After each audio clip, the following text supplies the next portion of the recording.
Hi, everyone. It's Dr. Lindner. Now, looking at the kidney, I think it's important to know as we age what happens, right? Everything's when we're young is strong, healthy, youthful, but there's a natural rate of slow decline that takes place. And yes, you can do a lot of different things to optimize your human anatomy and human physiology. We know that people can live well over 100 years old. They eat well, they think well, they move well.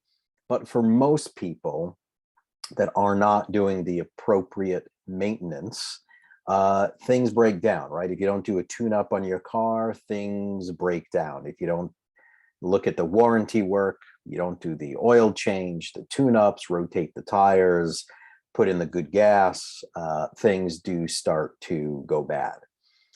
In terms of aging and the urinary system, the kidneys shrink in size. You could lose about 1/3 of their mass as people start to age.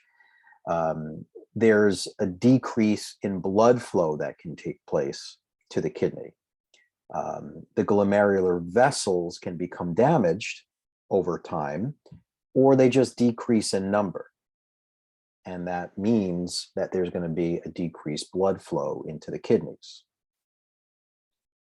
And there's also a decrease in filtration that can take place. So people can become a little bit more toxic as they get older. One of the common things that I've seen in my practice over the years is patients who have had lower back pain, and it's not musculoskeletal at all. It ends up being kidney stones. Kidney stones are typically referred to as renal calculi. And they're stones, and they're made of, they occur when there's decreased hydration, decreased water in the system. And crystals and minerals, these mineral salts start to deposit in a specific area of the kidney. And the most common type of kidney stones that we see are made up of a type of calcium called calcium oxalate. And it's the most common. I'll show you a picture of it. Some are composed of uric acid, but they're relatively rare. And those stones become very large, and some of them actually start to kind of calcify within the inner workings of the kidney, and it gives the appearance of a staghorn that you see like on deer.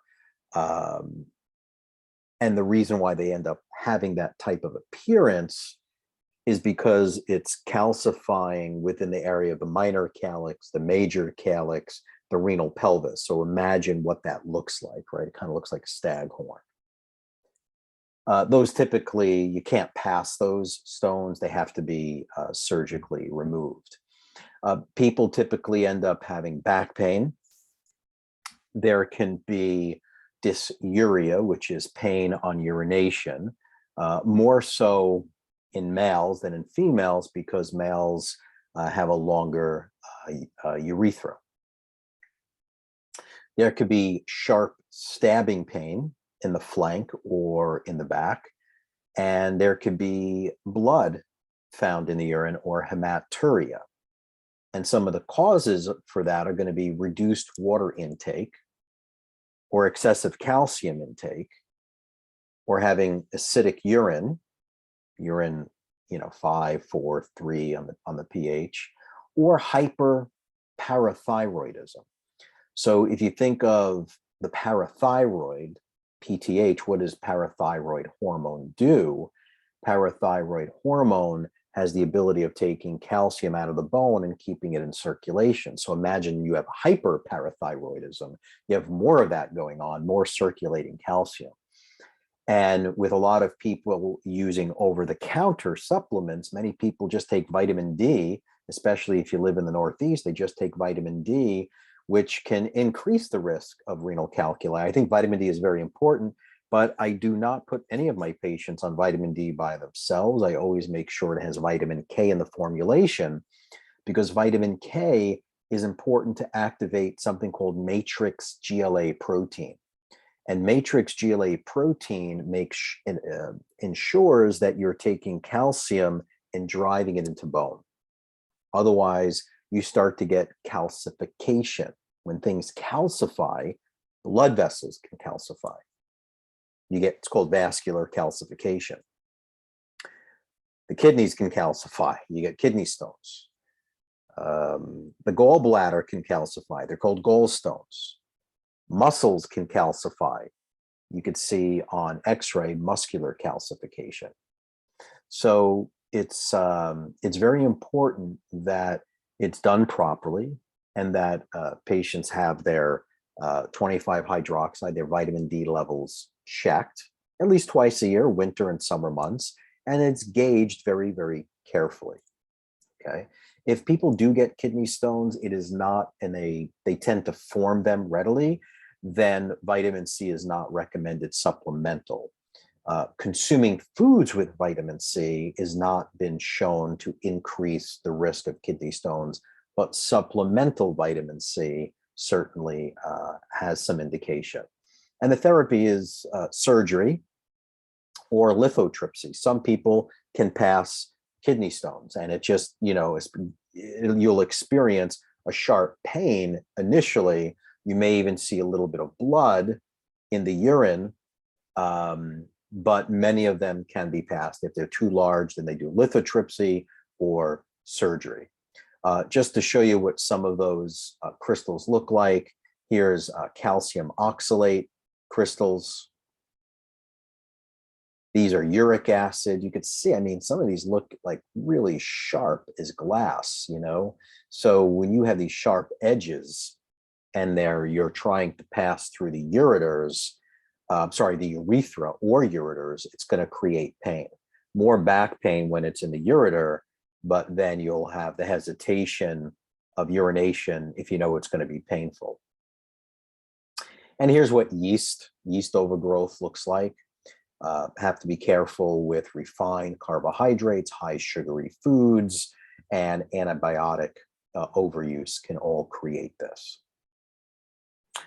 So yeah, some of the homeostatic imbalances, that's probably a pretty common one. Kidney stones, UTI, urinary tract infections, also common in men and women, more commonly in women due to the shorter urethra, improper wiping technique,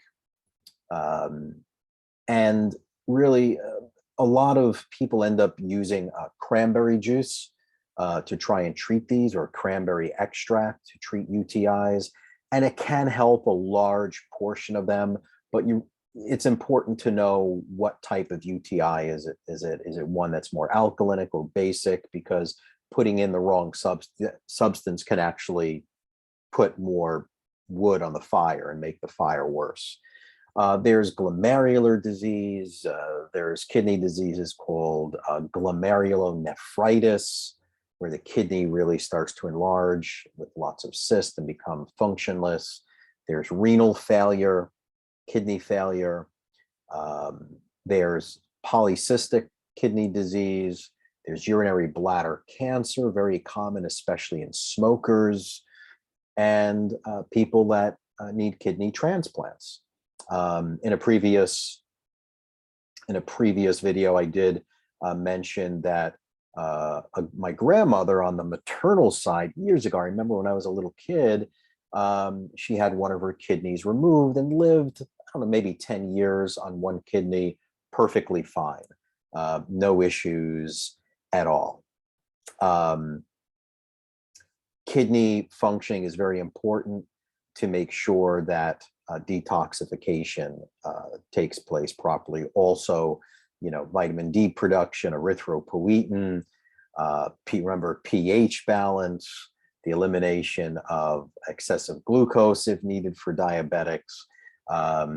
So kidneys, one major important organ, doesn't get enough attention, but super important.